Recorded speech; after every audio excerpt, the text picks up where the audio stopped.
Talk Show. Recorded live. Hello, this is William Finck, and this is Christogenea Saturdays. Today is Saturday, May 23rd, 2015. And tonight we will continue with Esther, Fraud or Fable, Part 2. All Jews are liars, and of course, the book of Esther could be a fraud or a fable. It sure as hell isn't a fact. Praise Yahweh, the God of Israel, and thank you for listening. It looks like there's going to be a part 3 of this Esther presentation while we are on the road next week, and that's fine. I want to do it thoroughly and refute thoroughly the idea that this is a legitimate biblical book. It should have never, ever been in Scripture. There should be 65 books in the Old Testament, and then we should start adding back in some of the books that were removed, and removed unjustly. Probably one Enoch, even though the book of Enoch, as most people know it, is not all legitimate, and it's not all the same book. The book of Enoch, one Enoch, as it's sold by artisan publishers, translated by Charles or the other fellow, I think his name was Richard Lawrence. That book is actually 4 or 5 different books that were concatenated in ancient times, and only a part of them are legitimate. The apostles quoted Enoch, and they must have been familiar with a version of the book of Enoch, which was actually scriptural. The Wisdom of Solomon, found in the Apocrypha. That book should definitely be in Scripture. It should be in Scripture right between Proverbs and Ecclesiastes, because they were both written by Solomon, as well as the Song of Solomon, which Comparet rejected, and which we will talk about probably next week in brief at the end of this presentation, because Comparet talked about it at the end of his own sermon on Esther, which we are going to follow here, which we started following actually last week. And Comparet talked about it, and Comparet rejected the Song of Solomon because it doesn't mention God. And that is true. It doesn't mention God. But if we understand the Song of Solomon the way it should be understood, it is God. The male figure in the Song of Solomon is Yahweh. It doesn't have to mention God. It's all about God. The female figure in the Song of Solomon are the children of Israel as a nation. The entire song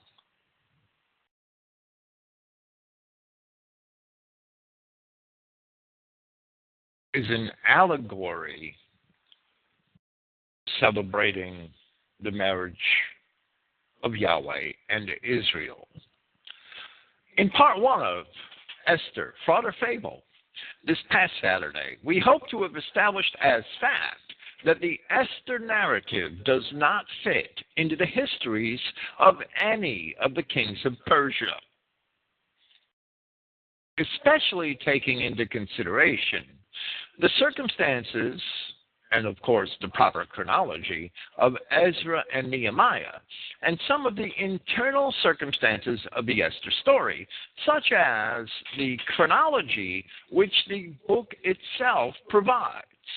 We had walked through each of the kings of Persia, from Cyaxares, even before the empire, and Astyages, to Cyrus, who is the founder of the Persian Empire, all the way down to Darius III, the last Persian king before Persia was conquered by Alexander the Great. And we illustrated the problems which materialize with identifying any one of those Persian kings as the king of Esther. The shoe doesn't fit any of them. We also spoke at length about the Dead Sea Scrolls and the fact that not only is any portion of Esther entirely missing from those scrolls, but in addition, the Feast of Purim is not mentioned in any of the extensive calendrical writings found among the scrolls. Now, as we have often discussed before at Christogenea, but which we didn't discuss last week, the Dead Sea Scrolls can, with all certainty, be dated to the time of Roman rule over Judea, and while Jerusalem was still intact, to the 130-year period between 65 BC and 65 AD. The sectarian documents of the Dead Sea Scrolls, such as the War Scroll, prove that beyond all doubt. So the sect which created those scrolls, obviously not having Purim on their calendars, not having any portion of Esther in their canon, did not have the Esther story among their holy scriptures. In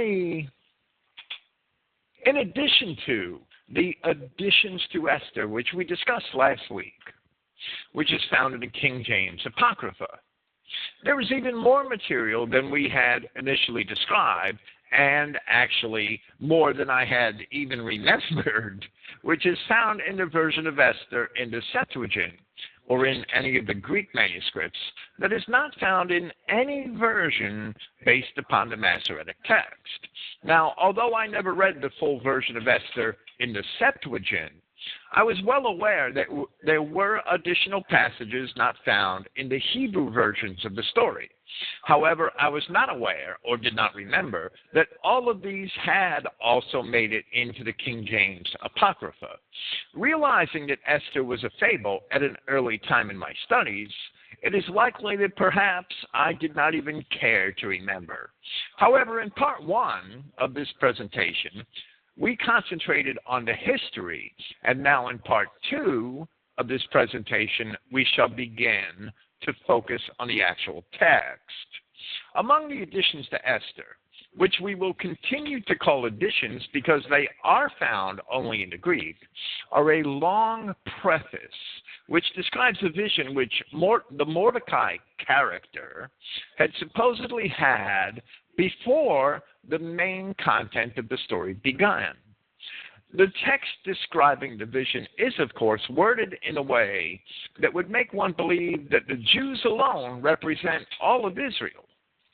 This is curious, because Flavius Josephus had purposely written his publication of Wars of the Judeans, the first publication, in Aramaic. He only later translated it into Greek. And as he himself says, he wrote it in Aramaic and sent it to the quote-unquote upper barbarians, so that all of their nation which were beyond Euphrates would have raised an insurrection together with them. In several places, Josephus describes those upper barbarians as the dispersed children of Israel. He associates them with people such as the Gauls, the Alans, and the Parthians, but he never calls them Jews. The writings of the Old Testament prophets, Paul of Tarsus, and the other apostles would certainly agree with Josephus. However, even the Hebrew copies of the book of Esther give us the false impression that the captivity of Judah, which we will call Jews in relation to Esther, because Esther is a Jewish book, but the captivity of Judah certainly were not Jews. Esther gives us the impression that they represent all of Israel, which is certainly not even close to the truth. We will further discuss some of the Greek fragments interpolated throughout the Greek version of Esther as we progress through our assessment of the text itself. We plan on doing this by presenting Bertrand Comparet's refutation of the book of Esther and amending or adding things which we think are necessary as we proceed. We have already presented the first few paragraphs of Comparet's refutation of Esther here last week. First, we will discuss a few other aspects of the lengthy preface to Esther found in the Septuagint. In part one of this presentation, we discussed the chronology of Esther as it appears in Esther chapter 2, where it says, "Now in Shushan, the palace, there was a certain Jew whose name was Mordecai, the son of Jair, the son of Shimei, the son of Kish, of Benjamin, who had been carried away from Jerusalem with the captivity, which had been carried away with Jeconiah, king of Judah, whom Nebuchadnezzar, the king of Babylon, had carried away." We then asserted that if Esther 2:6, where it says, "who had been carried away from Jerusalem," meaning at the time of Jeconiah, that if Esther 2:6 refers to Mordecai, as many people believe, then this statement dates the events of Esther to the earliest Persian kings, before Cyrus had put the empire under the Persians, as some Jewish scholars also assert. And that's because, well, how long could Mordecai live? Or Mordecai would indeed have been a very old man after Cyrus had put the empire under the Persians. Yet the circumstances of Esther insist that the story be set after the time of Cyrus. So Esther 2:6, where it says, "who had been carried away," is frequently interpreted so as to refer to Mordecai's grandfather Kish. And as we also discussed, if it was Kish who was carried away in the time of Jeconiah, any reasonable calculation of the 4 generations down to Mordecai from Kish would put him in the palace at Shushan in the days of Artaxerxes I. And it is highly unlikely, even impossible, for the events detailed in Esther to have occurred in the days of Artaxerxes I. However, in the Greek preface to Esther, we see this. In the 2nd year of the reign of Artaxerxes, the great king, on the 1st day of Nisan, Mordecai, the son of Jairus, the son of Semeus, the son of Kisias, as Kish is called, of the tribe of Benjamin, a Jew dwelling in the city Susa, which is the Shushan of the Hebrew texts, as the King James translators wrote it. A great man serving in the king's palace saw a vision. Now he was of the captivity which Nebuchadnezzar, king of Babylon, had carried captive from Jerusalem, with Jeconiah, the king of Judea. Now one may argue over the semantics of this passage, but it certainly seems to infer that Esther 2:6 does refer to Mordecai and not to his great-grandfather. Yet the 2nd year of the Persian king popularly known as Artaxerxes I, would be about 464 BC, about 134 years after Jeconiah was taken prisoner to Babylon. We shall mention other anomalies in his preface to Esther later in his presentation. With this, we are going to return to Bertrand Comparet. We're going to intersperse a lot of our own comments here. So anyway, this unnamed, or we should say non-existent, king gave a 6-month-long feast for his nobles. And it mentions how plentiful the wine supply was. And at the end of a 6-month debauch for the nobles, he gave a lesser party of 1 week for the less important people who worked at the palace. And of course, this is a reference to the 180-day feast mentioned in Esther chapter 1, verse 4, and the lesser 7-day feast which followed. And Comparet says, while drunk, he commanded that his queen, Vashti, be brought out and shown to the people, so that they could see her beauty. And if you think that meant Vashti being brought out dressed in royal robes. It didn't. She was to be brought out naked so they could see her physical beauty. Now, it's my opinion that Comparet is conjecturing this aspect of the book, where he asserts that the king wanted all the princes to look upon his naked wife. I don't agree with that conjecture. I do not know where there may be a textual or historical basis for that. But since it never really occurred, it doesn't really matter. I see the Persians, for the most part, unlike the Assyrians and the Babylonians before them, the Persians seem to be, from history, a much more moral people than the Assyrians and the Babylonians were, even if they too were what we would consider to be pagans.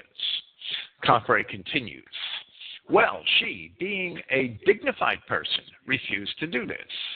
And this is more conjecture, but it does fit in with the typically decadent Jewish lust for feminine beauty, which is so prevalent in Jewish art and literature. But we don't have to go far to see that. So the drunken king called a council of some 7 or 8 of his drunken nobles to decide what should be done to punish a queen who refused to do what her husband told her to do. And, by the way, you cannot find a Persian name among all these nobles. They are all Semitic and Babylonian names. These noblemen said, well, this is more serious than you realize. It is not only that she defied you, but if you let her get away with this, then our wives will also refuse to obey us, and every husband in the kingdom is going to have trouble making his wife obey. So they said, depose her as queen, fire her, get another queen in her place. Imagine the Jews writing a treatise against feminism. Comparet is to a small degree elaborating on the story beyond the actual text. It is entertaining, but not quite accurate. It is true, however, that all of the chamberlains, these 7 princes as they are described in the text, that all of the chamberlains and other most trusted court members mentioned in Esther have non-Persian names. They're either Hebrew or Aramaic names, which is quite incredible. While we know from other biblical writings that men such as Daniel and Nehemiah attained high administrative offices and trust within the Persian court, it seems to be quite unusual for all of the important court officers in Susa, who were called in the text the 7 princes of Persia, and we discussed from Herodotus, the pages of Herodotus last week, how Persia, from the time of Darius the Great, Darius I, who was several kings before Artaxerxes, how from the time of Darius I, there were 7 noble families who had made an agreement to always intermarry with each other so that they could control the throne and the court of Persia. So these 7 princes of Persia that are mentioned in the first chapter of the book of Esther are consistent with that idea in Herodotus. And it's odd, it's awfully strange that all these 7 princes of Persia have Hebrew and Aramaic names. That makes no sense whatsoever, unless, of course, the book of Esther is a work of Jewish fiction. We shall see later that even Haman and his father are described as having Hebrew names. We would think that the author of the fable could have thought up at least a couple of realistic Persian names. Haman and his father had Hebrew names. They decided that, going back to Comparet and talking about Vashti being deposed, They decided that sounded like the best thing for drunken people to decide. So they went ahead with that decision, and he deposed her. That, in substance, is chapter 1 of the book of Esther. So the king, according to the book, had all the most beautiful virgins of the kingdom brought in and put in his harem. And they were to be there a year before he inspected any of them, to see if any of them was sufficiently attractive to become queen. During that time, if one was too fat, they could put her on a diet and slim her down. And if she was too thin, they could feed her well and build her up, so that whenever she got to see the king, she was in her most attractive condition. And as we have pointed out last week, this tale seems to fit the character of Artaxerxes III, who didn't rule until the later part of the 4th century AD, way too late for Mordecai, and who had hundreds of wives in his harem. However, other details of Esther defy the idea that Artaxerxes III could have been the king of this book. Comparet, of course, continues to add entertaining details to his account, which can't always be substantiated. And he says, the story goes on to say that one Mordecai, a Jew who lived at the king's palace, had brought up his cousin as, ostensibly, his daughter. In the English translation, they give her name as Esther. In the original, it gave her name as Hadassah. Have you read in the society columns of your newspapers about the Jewish Women's Society of Hadassah doing this and that? Well, that is the Hebrew equivalent of what is called Esther in your Bible. And here we must say, even though we love Comparet, and he's usually very good about his historical details, but here he's just wrong. Comparet's confused, because Hadassah and Esther are each English transliterations of two different names. Evidently, Esther had two names, and this we also see in the book of Daniel and in other Hebrew writings of the period, where the captives would be given a Babylonian name in the case of Daniel and his companions, right? Daniel became Belteshazzar or something like that, and Abednego, and each of Daniel's companions had a different Babylonian name in addition to their Hebrew name. So Esther had, and I'm not saying that Esther is original, but Esther had in the narrative, she's given a Persian name, supposedly, in addition to her Hebrew name. In the text, it's very clear that Hadassah was her Hebrew name, and Esther, according to Strong's, is a Persian name. And in reality, it is the same name. Esther is the same name as the Assyrian and Babylonian idol Ishtar, the fertility goddess. The Enhanced Strong's Concordance in the BibleWorks software, version 8, assigns the same meaning to Esther and the very similar sounding Ashtoreth. Although they are from different Hebrew words, because the vowel at the beginning it is different. In Hebrew, both of those words mean star, according to the modern Enhanced Strong's Concordance in BibleWorks. Let us read from Esther 2:7. And he brought up Hadassah, that is Esther, his uncle's daughter, for she had neither father nor mother, and the maid was fair and beautiful, whom Mordecai, when her father and mother were dead, took for his own daughter. So Esther had a Hebrew and a supposedly Persian name, but the Persian chamberlains of the king's court had only Hebrew names. That's kind of strange. Why would the princes of Persia all have Hebrew names? And while the name Esther can be related to Ishtar, similar can be said for the name Mordecai. Now, while the name Mordecai evidently did belong to one other individual of the period, who is mentioned among the returning remnant of the time of Zorobabel, both in the books of Ezra and Nehemiah, because they both list the returnees in the time of Zorobabel. And while it is evident that some of the Judeans did adopt foreign names and language during the captivity, even at that early time, the name Mordecai is nevertheless related to the name of the Assyrian and Babylonian idol Marduk. Marduk was the chief god of the Assyrian pantheon and the principal god of the Babylonian pantheon, which came later. The Babylonians, taking the Assyrian Empire, had added the Assyrian gods to their own pantheon. The fact in Assyrian theology, if we have to call it that, it's really ideology or idolology.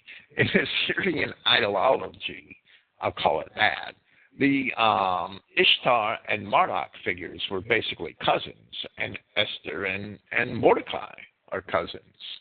We'll continue with Comparet. When the king was having all the most beautiful virgins brought into his harem, Esther, or Hadassah, was among them, and she was kept there in the king's harem for a year before she got the seat as king. And that 1 year period of waiting is described in Esther chapter 2, verse 12. Now during all this time, although this was an Oriental country with Oriental customs, Mordecai got to go into the harem every day to talk with Esther, according to the book. And what Comparet is driving at there is that, in truth, Mordecai would never have been able to get anywhere near the royal harem or the women's quarters. And in the ancient palaces of the East, the women's quarters, which was an entire suite of rooms, and in this case, since it could hold hundreds of women, it must have been a pretty huge collection of rooms. The women's quarters were typically constructed in the innermost portions of the palace, and that was for the purpose of defense and for the purpose of safeguarding the women of the king's harem. And that was important to the kings, of course, because they wanted to ensure that their offspring were truly their offspring, that their chosen heirs to the throne would really be their sons. This was so important that the custom of the eunuch developed, which was the servants who watched over the king's harem, and they were eunuchs because their testicles were removed. Their testicles were removed to ensure that even if they could possibly screw around, which I can't imagine after your testicles are removed, they couldn't impregnate any of the women. These women were extremely closely guarded to ensure that the king's offspring really belonged to the kings. And this went on in ancient Egypt and all throughout the ancient Near East. So in the ancient world, men did not get near the king's harems. And if they did, it was usually off with the head. Mordecai would have been crucified, which was actually the Persian method of execution at the time.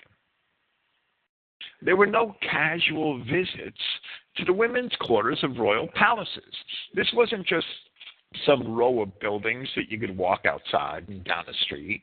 That these huge palaces were heavily fortified, heavily guarded, that there were probably several walls, fortified walls between the outside walls and the women's quarters and the heart of the palace.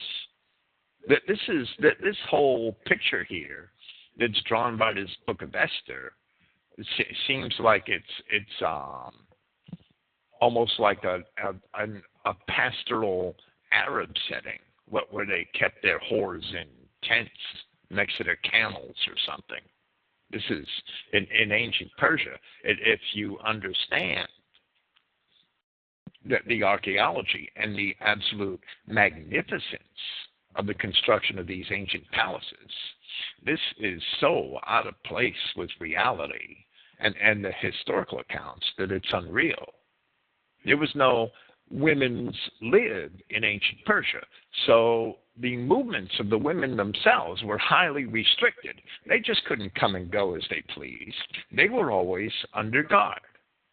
The entire circumstances of the Book of Esther in this regard are unreal and contrary to all historical precedent. There's no way that this Jew out by the gate would get into the king's harem every day. In Esther chapter 2, after Esther was admitted to the harem, and just before it was explained why Esther and the other maidens had to wait a year to see the king, we read, Esther had not showed her people nor her kindred, for Mordecai had charged her that she should not show it. And Mordecai walked every day before the court of the woman's house to know how Esther did and what should become of her. Off with the head. Mordecai, as compare, we'll continue with compare for a paragraph here. Mordecai was well known as a Jew. Esther was known to have been raised as his daughter, and every day during the year she was in the king's harem. This Jew, supposedly her father, actually her uncle, called there to talk with her, and yet nobody suspected that she was a Jewess. In the meantime, Mordecai discovered that some people were conspiring to murder the king, to assassinate him. So he went to the harem and told Esther about this. And of course, that's absolutely fantastic. Now, here again, you get another curious thing brought in here.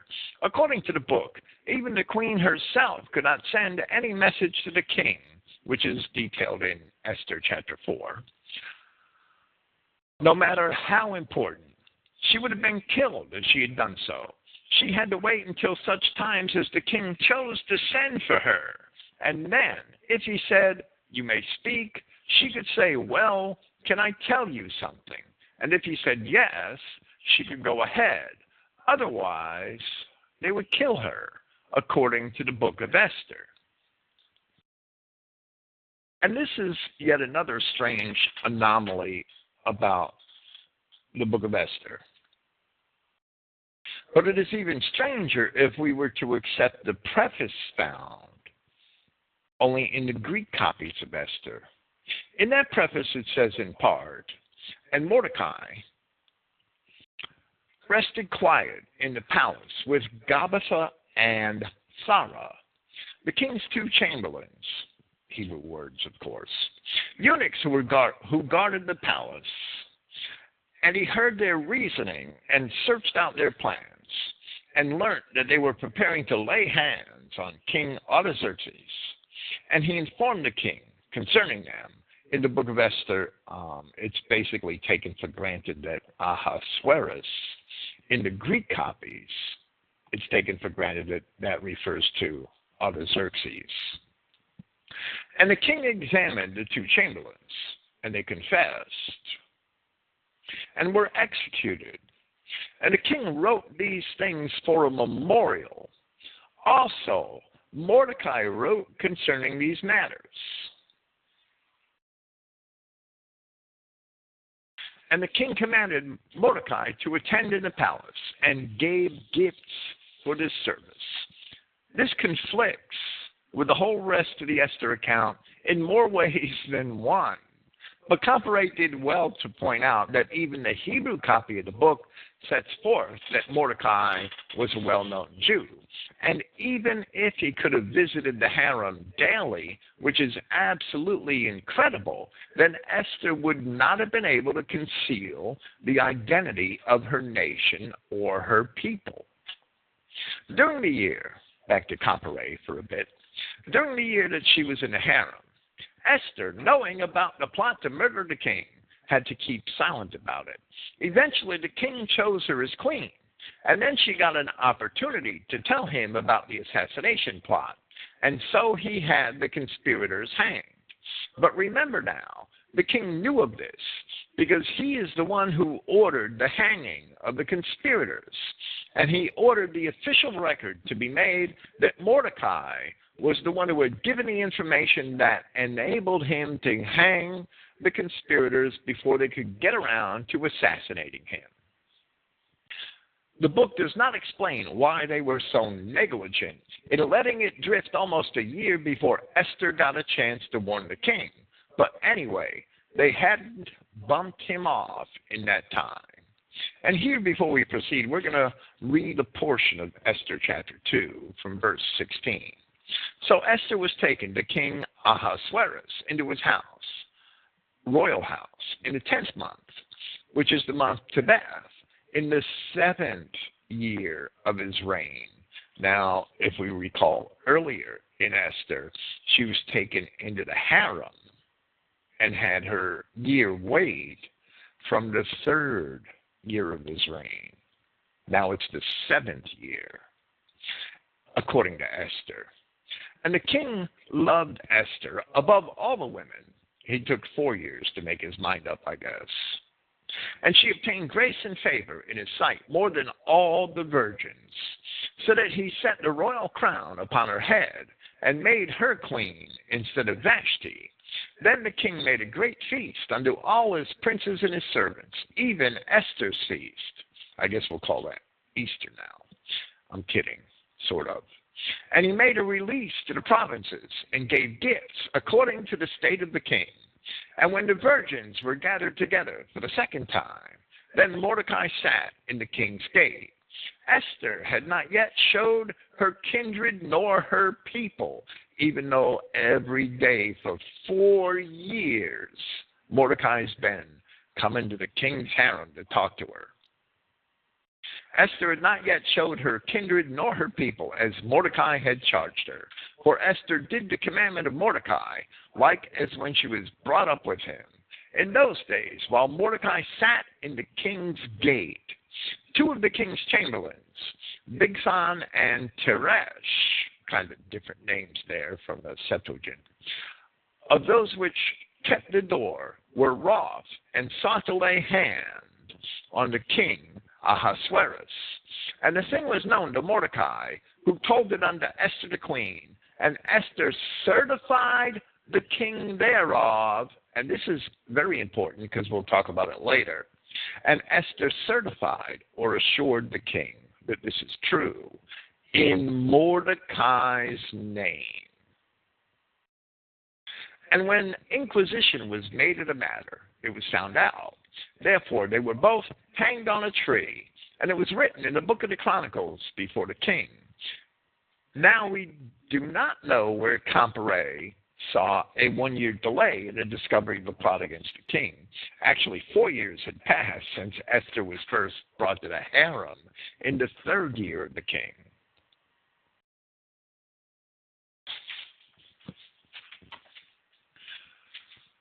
We don't know where Compare saw a 1-year delay in the discovery of the plot against the king and the warning passed on by Esther from the account, as it appears here. However, perhaps Compare was familiar to the preface to Esther, which is found in the Greek, which tells of visions that came to Mordecai in the 2nd year of the reign of Artaxerxes, which would supposedly be 5 years before this time in Esther chapter 2. And we're going to read that because it absolutely conflicts with the rest of the book of Esther. And these things prove right off the bat that these Greek additions to the book of Esther are just even worse fiction than the book of Esther itself. The book of Esther doesn't mention God at all. And people that support the book of Esther love to point out that the real copy is the Greek version of the book of Esther, because the Greek version mentions God all the time. Well, God's only mentioned in these additions found in the Greek text of Esther, and the additions of the Greek text of Esther often say things which are totally contrary to what we find in the book of Esther. And this preface is the most exemplary of that. And here we see where it says in the second year of Artaxerxes, because that's when the preface is set, and which is a year before the Hebrew Masoretic text version of the book of Esther even begins, because that doesn't begin until the third year. And Mardochæus rested quiet in the palace with Gabbatha and Thara, the king's two chamberlains, eunuchs who guarded the palace. And he heard their reasoning and searched out their plans and learned that they were preparing to lay hands on King Artaxerxes. And he informed the king concerning them, no Esther involved once again. And the king examined the two chamberlains, and they confessed, and they were executed.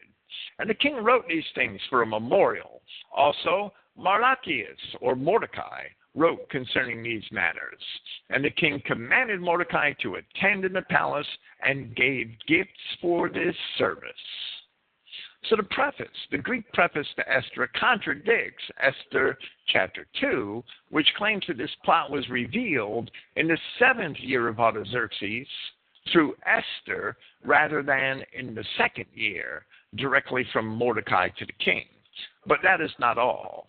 In Esther chapter 6 we read in verse 1, and this is of the night between the two feasts, which Esther later has for the king and for Haman. The night of the first feast, and the next day is going to be the second feast. And we read, on that night could not the king sleep, and he commanded to bring the book of the records of the chronicles, and they were read before the king. And it was found written that Mordecai had told of Bigthana and Teresh, two of the king's chamberlains, the keepers of the door, who sought to lay hands on the king Ahasuerus. And the king said, what honor and dignity has been done to Mordecai for this? Then said the king's servants that ministered unto him, there is nothing done for him. But the preface to Esther, that puts this in the 2nd year of Artaxerxes, says that Mordecai himself told of the plot and had received gifts for it. So there's a serious problem between the preface to Esther and the Greek. It's in direct contradiction, even to itself, even to the Greek version of Esther chapter 6 and Esther chapter 2.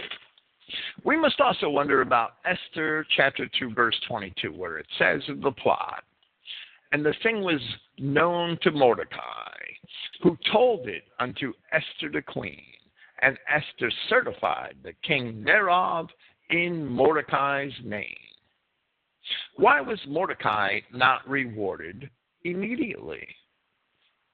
But more importantly, according to Esther 2:16, it is now in the 7th year of the reign of Artaxerxes.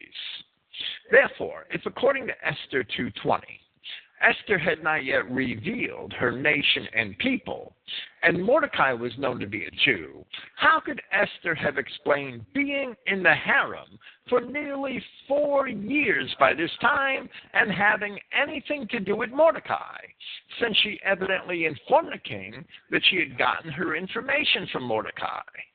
The book of Esther says several times that Mordecai sat in the king's gate. What does that mean? That was the traditional place in the cities of the East where lawyers and magistrates sat to handle any legal cases that would arise. The Bible often makes mentions of those who reproach in the gate. That's where the lawyers sat. That's where the judges sat. Therefore, Mordecai must have been a Jew lawyer. Why would a maiden in the harem of the king have anything to do with a Jew lawyer and still be able to conceal her identity as a Jew? The entire premise to the book of Esther is ridiculous. None of it washes, but there's still much more to be discredited. It says that one Haman had been made prime minister above all the princes. So Haman became prime minister I'm reading Comparet now. Now, he was a very wealthy man, and it gives you a hint of how this came about. It says, all year long they cast pur, that is, the lot, before Haman from day to day and month to month, casting lots, in other words, dice. This was the early progenitor of Las Vegas. And since in all gambling games the odds are weighed in favor of the house, and quite often helped along a little bit by sundry scientific methods, Haman became very, very wealthy, in addition to being second in power only to the king in the kingdom. Now Mordecai the Jew refused to bow to Haman, which enraged Haman greatly. This was an insult to his dignity, so he began plotting revenge. He went to the king and told the king that the Jews were a people scattered abroad and dispersed among the people in all the provinces of the kingdom. And it said the kingdom was divided into 127 provinces. And here were these wicked Jews scattered throughout the kingdom. So Haman offered to pay the king 10,000 talents of silver if the king would grant him the privilege of massacring the Jews and stealing whatever property they have. A talent was 65 pounds in weight, which is true, just about. So 65 times 10,000 would be 650,000 pounds of silver, which was true, which worked out as roughly equal to about $20 million whenever Comparet wrote this.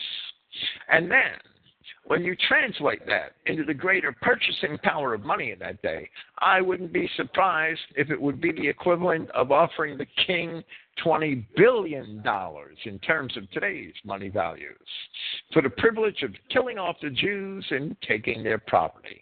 And of course, we've had a lot of more inflation since Comparet wrote. Contrary to the actions of any Oriental monarch that I have ever read about, the king turned down the offer and said, "Oh, be my guest. Do it free of charge." He wouldn't accept this $20 million. He said, "Just go ahead and kill them." And Comparet's comments are a bit sarcastic, but it would seem odd for a king to turn down such a huge sum of money offered freely for something which he was agreeable to do. Furthermore, Esther 4:7 conflicts with Esther 3:11, where we read in 3:11, "And the king said unto Haman, the silver is given to thee." In other words, he wouldn't take it, like Comparet said. He didn't want the silver. "The silver is given to thee, the people also." So Haman gets to keep the silver and have his pleasure with the Jews, to do with them as it seems good to thee. Yet in Esther 4:7 we read, "And Mordecai told him," meaning Hatak, one of the chamberlains of the king, "of all that happened to him, and of the sum of money that Haman had promised to pay the king's treasuries for the Jews, to destroy them. But if the king told Haman to keep the money, then there were no promises of money to the king's treasuries." So Esther 4:7 is in direct conflict with Esther 3:11, and it's irresolvable. What is contrary to the sensibilities of any Persian monarch, however, is that the king would trust the word of a single officer and allow an entire ethnicity within his empire to be destroyed without a particular accounting of the reasons. The Persian kings of Daniel, Ezra, and Nehemiah were consistently portrayed as noble and relatively fair-minded men. The decrees of Cyrus, of Darius I,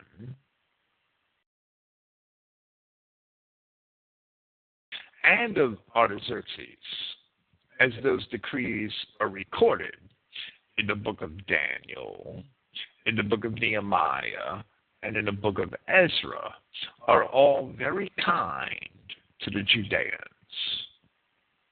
Persia, in the days of Artaxerxes I, had basically, not long before this, finished a great war against the Greeks in which they suffered very heavy losses.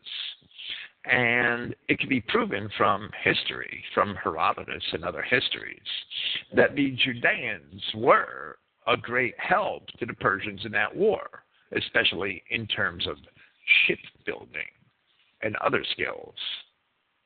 It's highly unlikely that Artaxerxes, on the heels of that war, and when there's 100 years practically of very good relations between the Judeans and the Persians, and Artaxerxes himself had signed very favorable commands and orders in commissioning Ezra to return to Jerusalem in the 7th year of his reign, just around the same time that this is supposedly going on, and really looked out for Ezra in his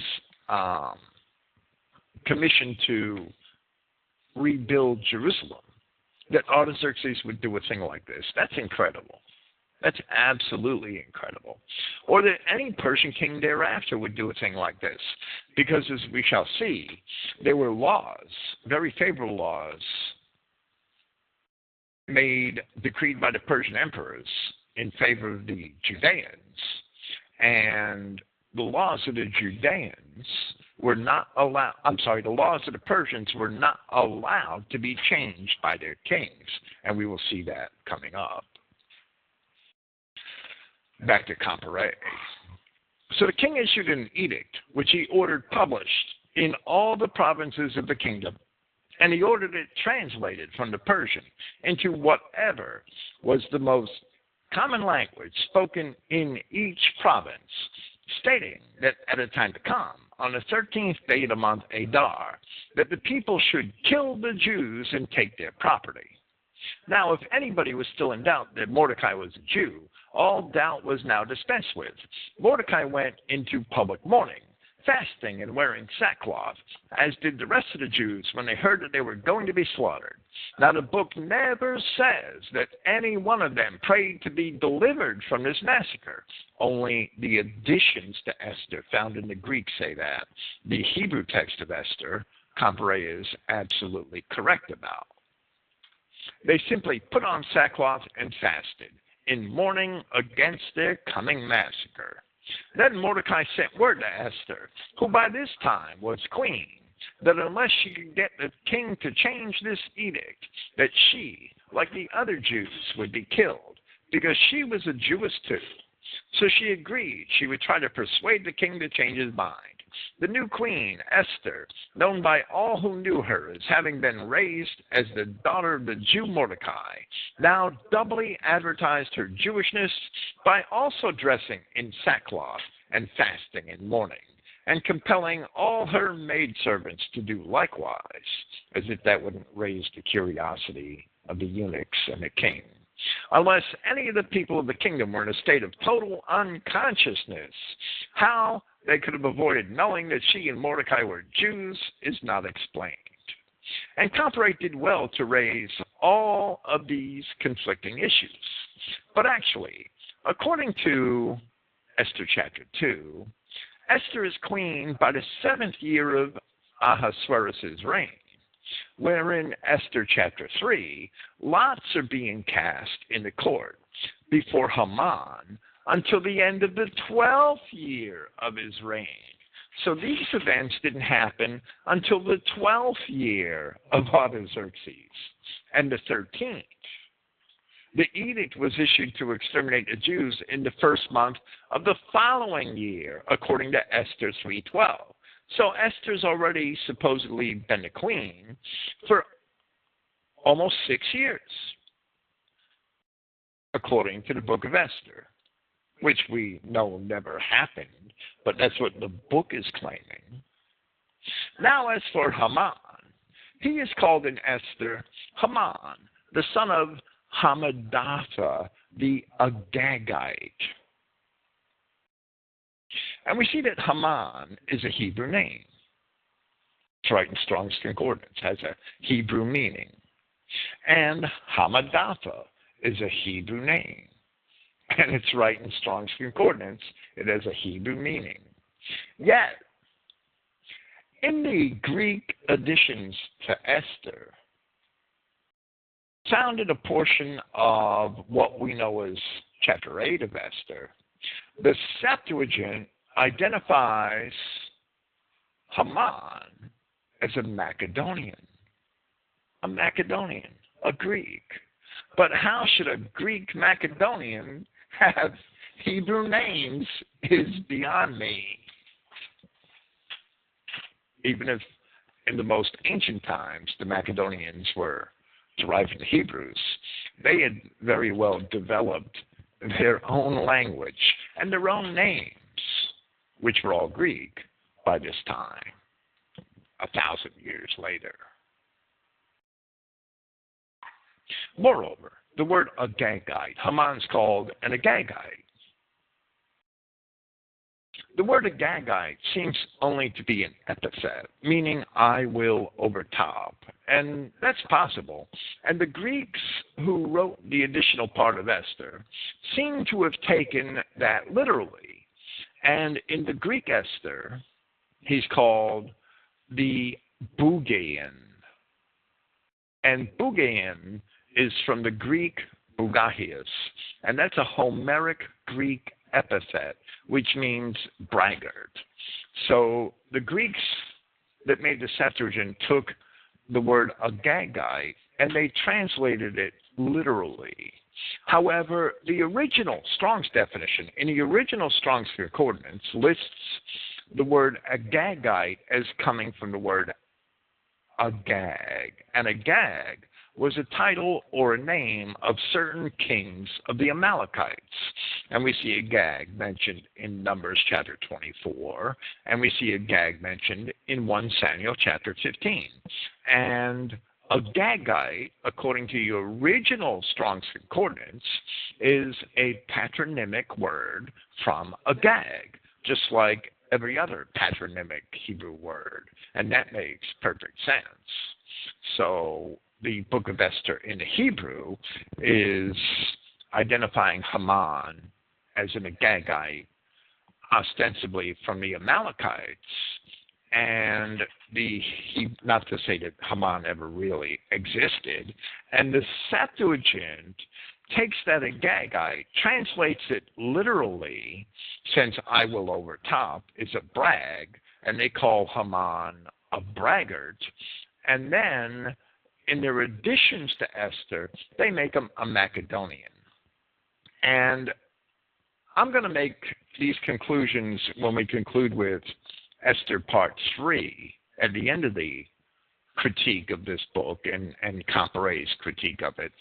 But basically, understanding the relationship historically between the Persians and the Macedonians, because Alexander the Great, who conquered Persia, was a Macedonian. The additions to Esther, identifying Haman as a Macedonian, basically reveal that the additions to Esther were written in the Hellenistic period.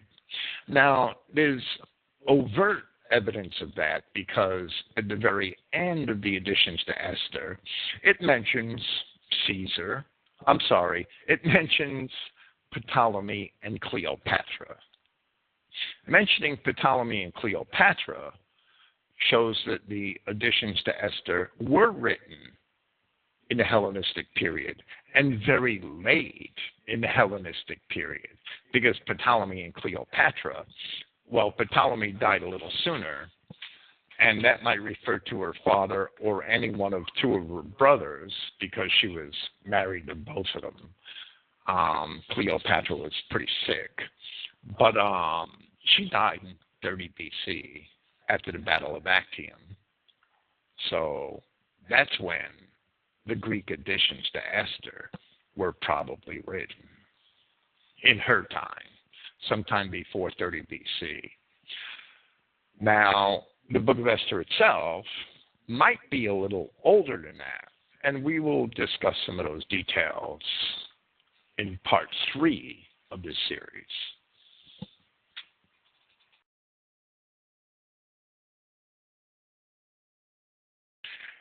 In the Greek edition to Esther, there's a lengthy interpolation at the end of Esther chapter 3, verse 12, which is allegedly a copy of the letter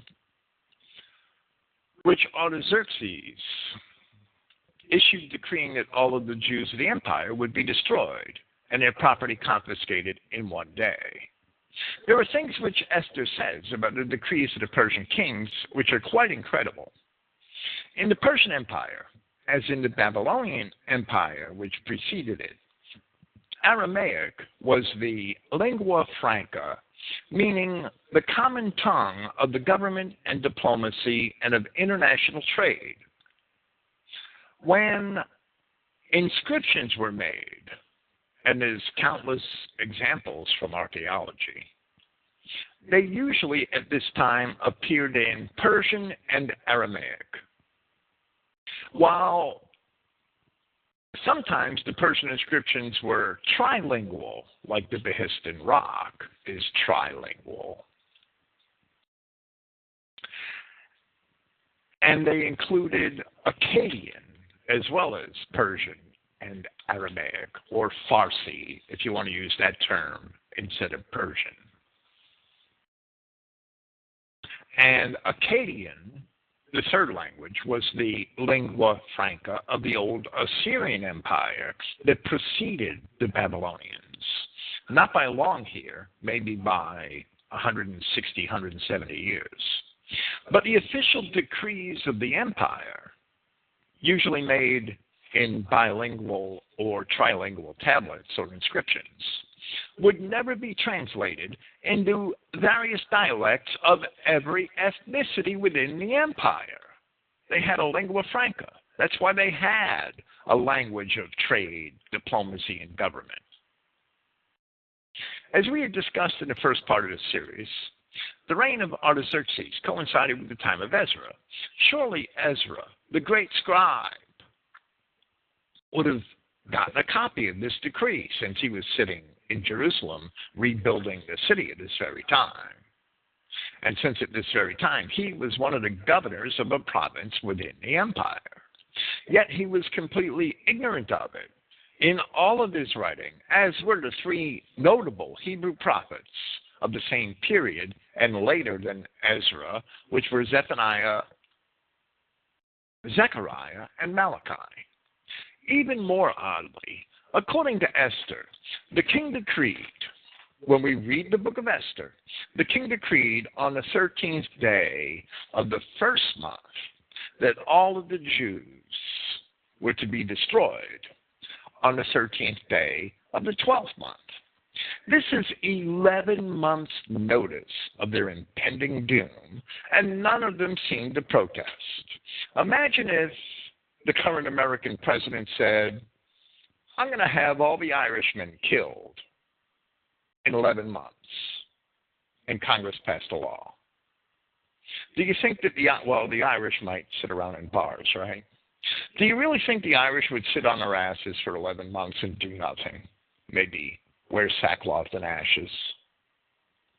What if a white president said, okay, in 11 months we're going to kill all the niggers? You think killing all the niggers and announcing that 11 months from now, you think the niggers would sit on their hands and mourn? Or would we have Baltimore and Missouri all over the country? We'd have Baltimore all over the country. That's what we'd have. There's no doubt. But these Jews, that they don't appeal to their God. They just put on sackcloth and ashes and play with themselves and oy vey for 11 months. Maybe, because they're Jews. They would be up in arms. Any rational people would, that this decree goes out throughout the whole empire. We're going to kill all of this such and such ethnicity 11 months from now. Right. And at the same time going on, if we accept Artaxerxes as his king, Ezra could not even find Levites to return to Jerusalem without having to send off to far-off Castiana. Most of the descendants of the people of Judah taken into captivity had no compulsion whatsoever to return to Jerusalem. Ezra couldn't find enough people to return to Jerusalem. They didn't want to go. The comparison with the claims of modern Zionists in 1930s Germany cannot be missed, and the Jews are still inventing the same lies. Yet in truth, we would refute the notion that any of the people of Ezra and Nehemiah were really Jews at all. But this is an obvious Jewish lie. This whole damn thing, this whole book of Esther is one huge Jewish lie. And at the end of part 3 of this series, we will discuss the motives behind those lies. Yes, we will. Because Esther was a race mixer. Nehemiah and Ezra and Daniel were not race mixers. So Esther, going back to Comparet. So Esther decided how to do this, how she would change the king's mind. She gave 2 great banquets some little time apart, and she had the king and Haman invited to attend these 2 banquets, which they did. At both of these, the first one as well as the second, the king was so well pleased that he told Esther, I will give you anything you ask, whatever you ask. And Comparet left it out, but he also added the words, even half the kingdom. And the only other place I've ever seen that in scripture or history, I will give you anything you ask, even half the kingdom. The only place I ever saw that in scripture and history were in the words of Herod when he lusted over his own daughter dancing on his birthday.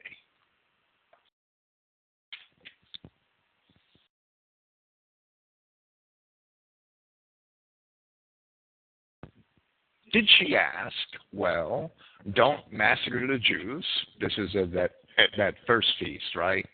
No, not a word. Not until the second one. And she wasn't even sure that he would be in a good mood when he came to the second. But she let it go until the second banquet. Now, between these 2 banquets, Mordecai again insults and angers Haman still more. So Haman is in a furious rage. Remember that he has already gotten authority from the king to kill every Jew in the kingdom. Not only is he second in command of the whole kingdom and therefore able to do it on his own, but he has even gotten a specific decree from the king, published as official law, and he knows Mordecai is a Jew. And that's a good point, Comparet raises, because Haman should have just killed him immediately. But with all this fuming with rage, he doesn't do a thing about it. But after having been authorized to kill all the Jews, someday or other, he is going to ask the king to have Mordecai hanged. And in anticipation of it, he builds a big high gallows on which Mordecai can be hanged. He doesn't even wait until he has asked the king to do that. And according to Herodotus, the customary method of execution the Persians used at this time was to crucify them. According to Herodotus and other ancient historians, when a Persian subject disgraced his nation or his rulers, it was customary for the rulers to have their nose and ears cut off. But there's no mention of that at all. That was a common custom in ancient Persia, according to some historians, and there was no mention of that at all in Esther. There was an even more ridiculous scenario depicted in Esther chapters 5 and 6 than Comparet relates here, and we have to take time to discuss that. The first banquet with the king, Esther and Haman, is depicted in Esther chapter 5.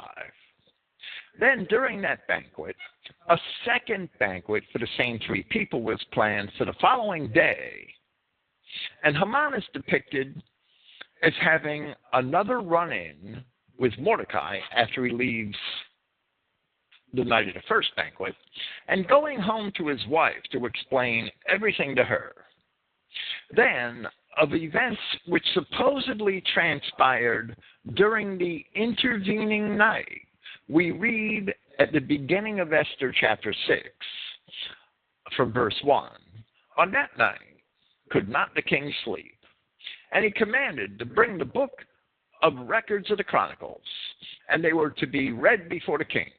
And it was found written that Mordecai had told of Bigthan and Teresh, two of the king's chamberlains, the keepers of the door, who sought to lay hands on the king Ahasuerus. And the king said, What honor and dignity has been done to Mordecai for this? Then said the king's servants that ministered unto him, There is nothing done for him. And the king said, Who is in the court?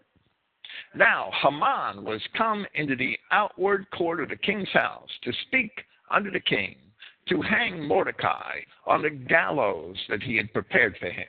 Now that gallows was only just suggested by his wife when Haman went home earlier that same evening after the first feast and told his wife what happened with Mordecai. And his wife said, Why don't you just build a big gallows and hang him on it?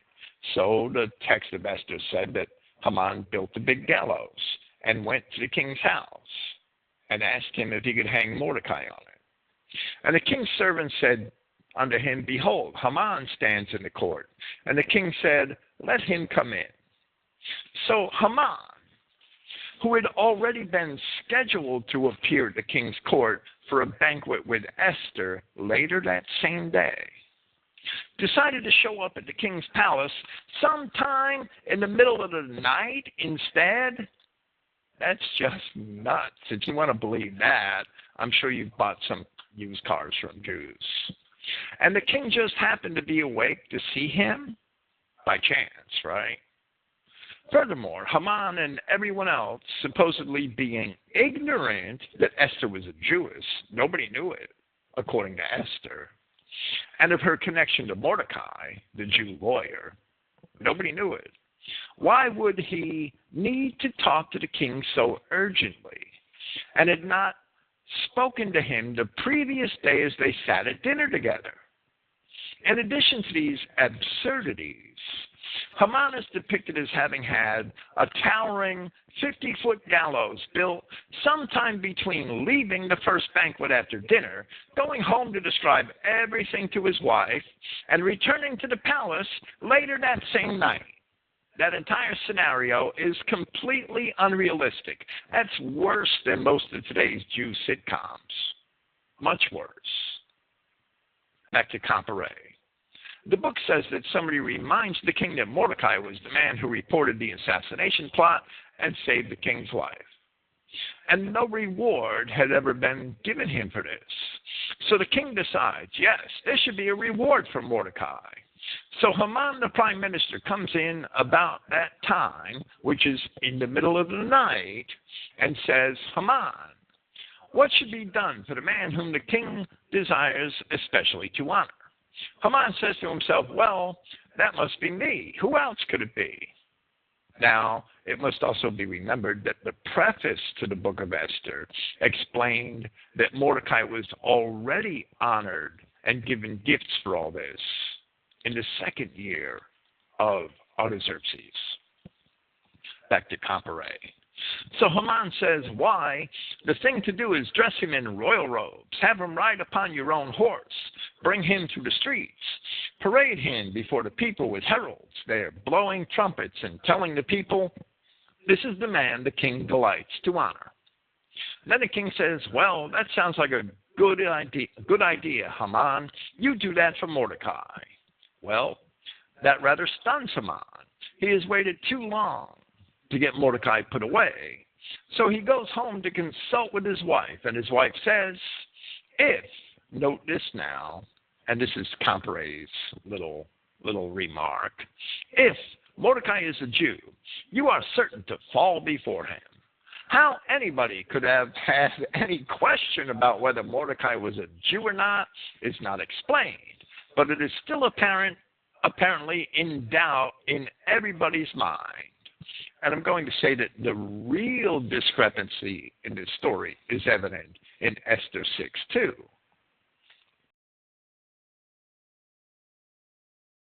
Where in Esther 6:2 it says that after the king commanded the book of the Chronicles to be brought, and it was found written that Mordecai had told of Bigtha and Teresh, two of the king's chamberlains, the keepers of the door, who sought to lay hands on the king Ahasuerus. Yet, back when Esther had revealed the plot to the king, in Esther chapter 3, we read, "In those days, when Mordecai sat in the king's gate, two of the king's chamberlains, Bigtha and Teresh, of those which kept the door, were wroth and sought to lay hand on the king Ahasuerus. And the thing was known to Mordecai, who told it to Esther the queen. And Esther certified the king thereof in Mordecai's name." Now, if Esther related it to the king in Mordecai's name, the king knew who was responsible for revealing the alleged plot. And the question need not be raised at all 6 years later if we observe the times in the book of Esther. Esther chapter 6 is at least 6 years later after Esther 3:21.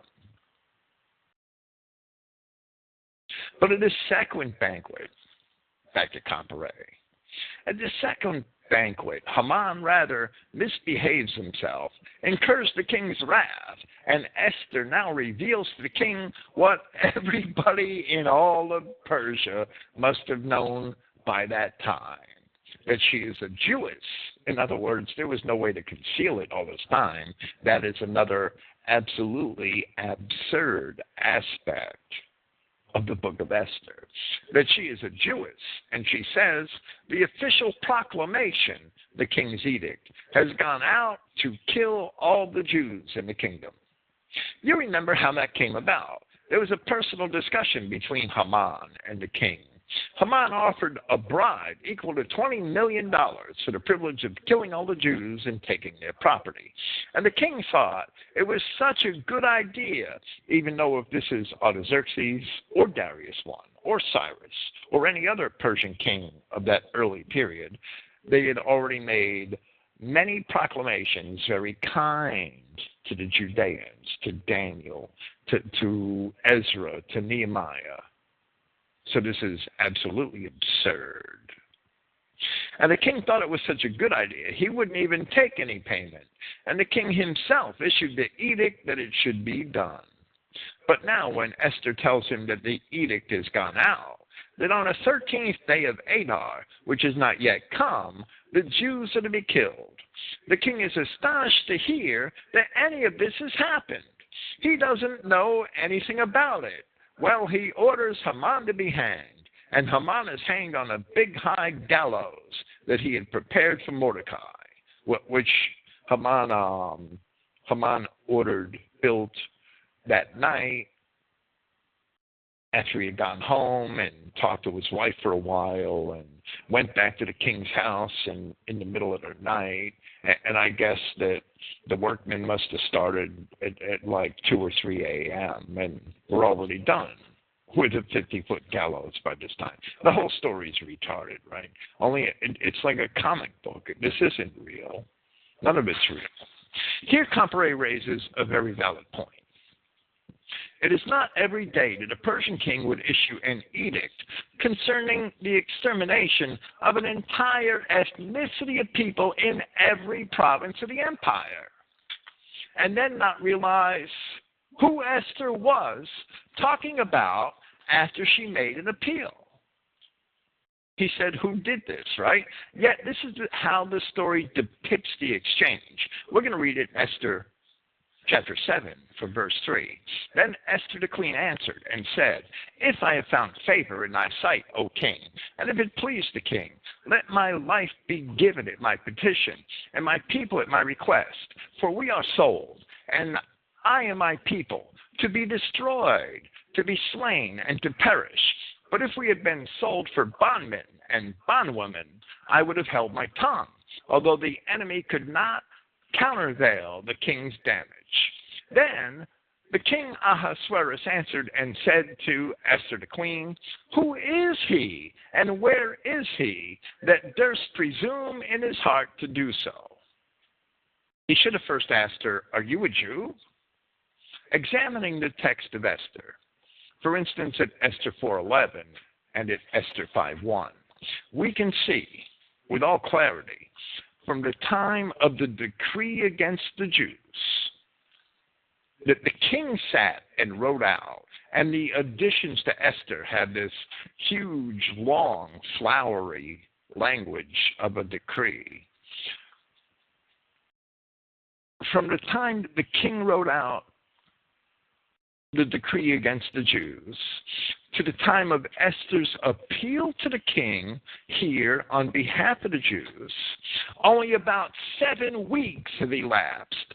7 weeks. That's it. And that time can be easily gathered from Esther 4:11 and Esther 5:1. And then the decree reversing the order to exterminate the Jews, because it says that they were to be exterminated. The order was first made on the 13th day of the first month, right? The order reversing the order to exterminate the Jews is issued, as Esther chapter 7 or 8 say, on the 23rd day of the third month. That's 2 months and 10 days after the first decree. So here's the catch. This is a big decree signed by the king that all the Jews throughout all the empire are going to be exterminated. And within 7 weeks, he forgets. Why would the king forget such an important decree after only 7 weeks? To the point where he had no clue as to what Esther had referred to? That's the way it reads in Esther chapter 7. The book of Esther makes the king of Persia out to be a bigger dupe than any American president's ever been. That's just the way the Jews like their politicians. Then the king, going back to Comparet, then the king tells Esther that he will set aside this decree, and he says, "You write a new decree, anything, whatever you want, and seal it with my seal, so it is official. Anything you want, send it out." Now you remember, this was the same Medo-Persian Empire which came in and conquered Babylon. And you remember, in the early days of it, which aren't really long before Esther, they can't be, the prophet Daniel was still alive in Babylon. And you should also know that everything which archaeologists have discovered that has any bearing on the events in the book of Daniel has consistently confirmed the book of Daniel as truthful. And Jesus Christ himself spoke of him as Daniel the prophet. So I think we can accept as true what is in the book of Daniel. And it certainly is, even though the chapters are out of order a little. Some of the pagans in Babylon wanted to get rid of Daniel. So they went to this Persian king and said, "We would like you to make a decree. For a month to come, any man who offers any prayer to any god except you, O king, shall he be killed." Well, that flattered the king. All the people would have to pray. All the people would have to pray to him as a god. So he said, "Fine, I will do it." And he made the decree. So the pagans watched Daniel for a few days, and they caught him praying to Yahweh God. Then they went back to the king and said, "Aha, you remember that decree you made?" "Yes," said the king. "Well, we have caught this fellow Daniel praying to a different god, so under the law, he has to be killed, thrown to the lions." It says the king liked Daniel very much, and he tried to find some way to get around this and relieve Daniel of the penalty. But the pagans reminded the king that the law of the Medes and the Persians could not be altered. Now, it doesn't mean they couldn't ever make a new law, but what it meant was that so far as the law which had been passed, it could not be altered retroactively. Then the king, squirming around and trying to get out of it, found he couldn't. So you remember he had Daniel thrown into the lion's den, and only the help of God got Daniel out again. Now, here we're going to read that chapter of Daniel 6 and read it to make a point. The point is that Compre is right. According to the book of Daniel, the laws of the Persians could not be altered. Once a law was made, they stuck to it. Nobody could change it. That was their policy. Daniel 6:1. It pleased Darius, and by that policy they were very careful of what laws they made.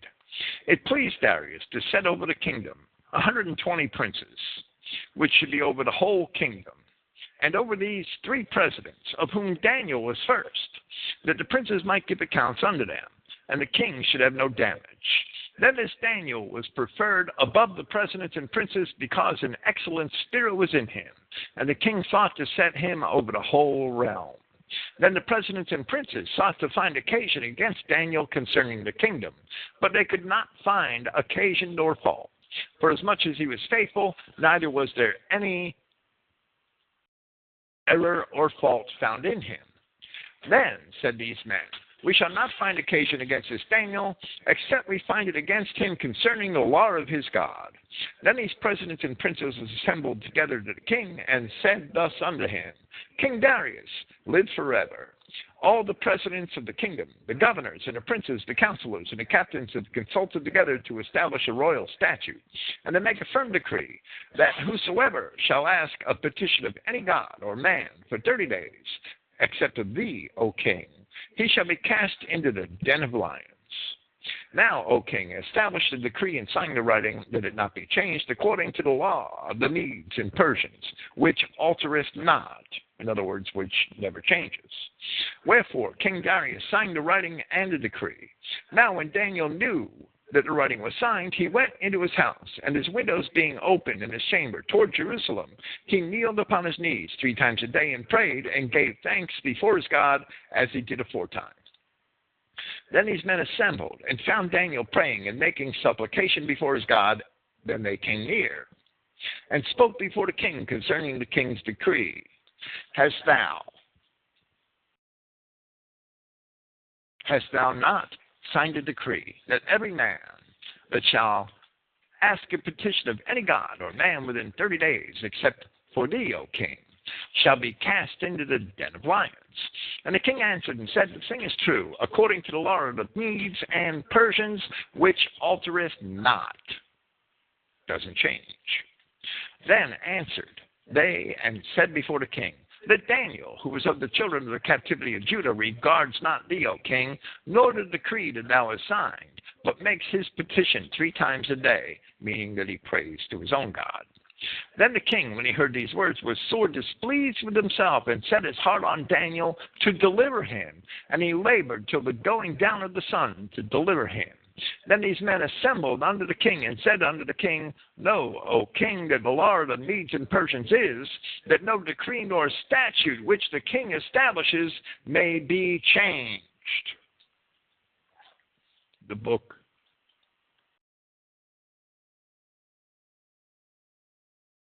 of Esther is in direct contradiction to that. Then the king commanded, and they brought Daniel, and cast him into the den of lions. Now the king spoke and said unto Daniel, Thy God, whom thou servest continually, he will deliver thee. And he did. But the king didn't want Daniel to go to the lions. He loved Daniel. But he had no choice because the law could not be changed.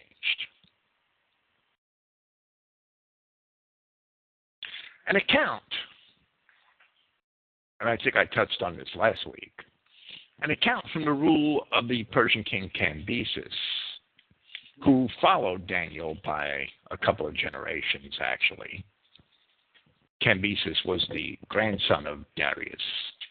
An account from the rule of Cambyses, known from Book 3 of the Histories of Herodotus, rather indirectly corroborates the story in Daniel. In that account, Cambyses wanted to marry his own sister.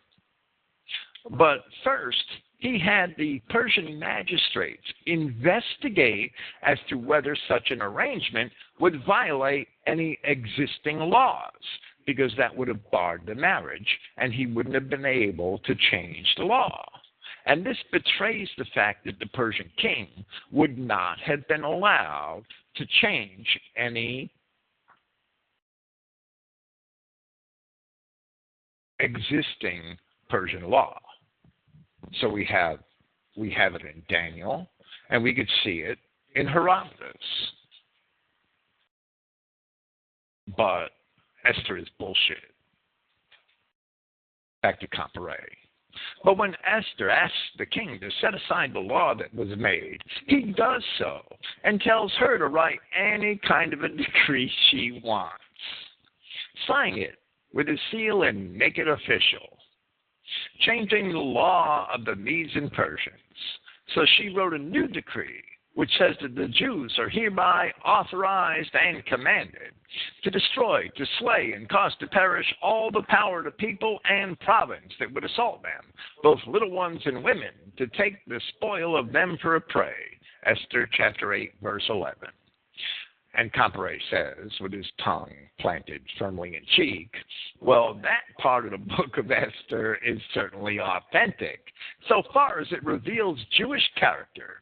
You remember, as soon as the Jews came to power in Russia, they began murdering the Christians, including the women and the children. So the book of Esther goes on to say, many of the people of the land became Jews for fear of the Jews. And all the rulers of the provinces, and the lieutenants and the deputies and officers of the king helped the Jews, because the fear of Mordecai was upon them. Esther 9:3. Because Mordecai had been appointed prime minister now in place of Haman. And it's all bullshit. It never happened. And it's contrary to the spirit of Ezra and Nehemiah that people would simply be allowed to convert, to be Jews, to follow and to identify themselves with the God of Israel.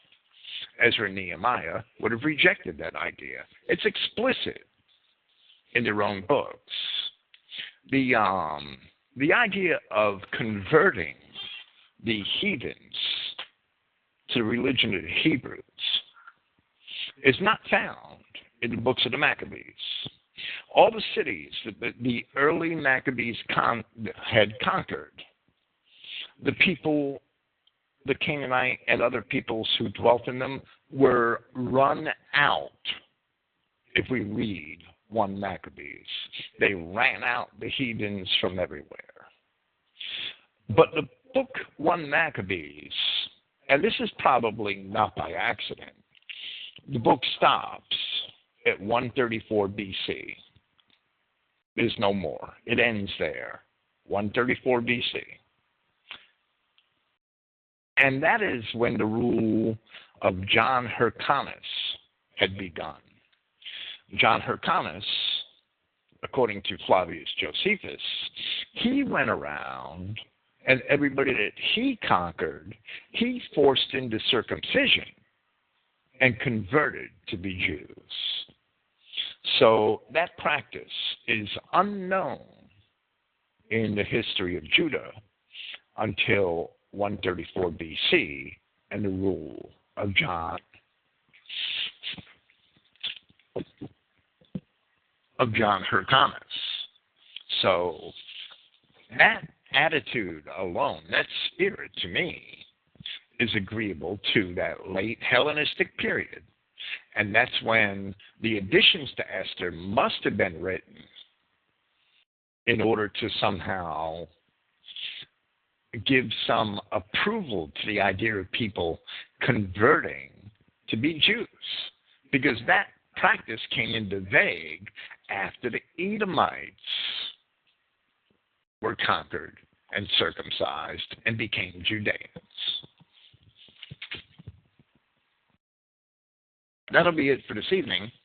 We'll probably, that wasn't planned, those last 10 minutes, so I'm sure I'll be repeating them next week where I have them in my notes. Thank you for listening. Praise Yahweh, the God of Israel, and good night.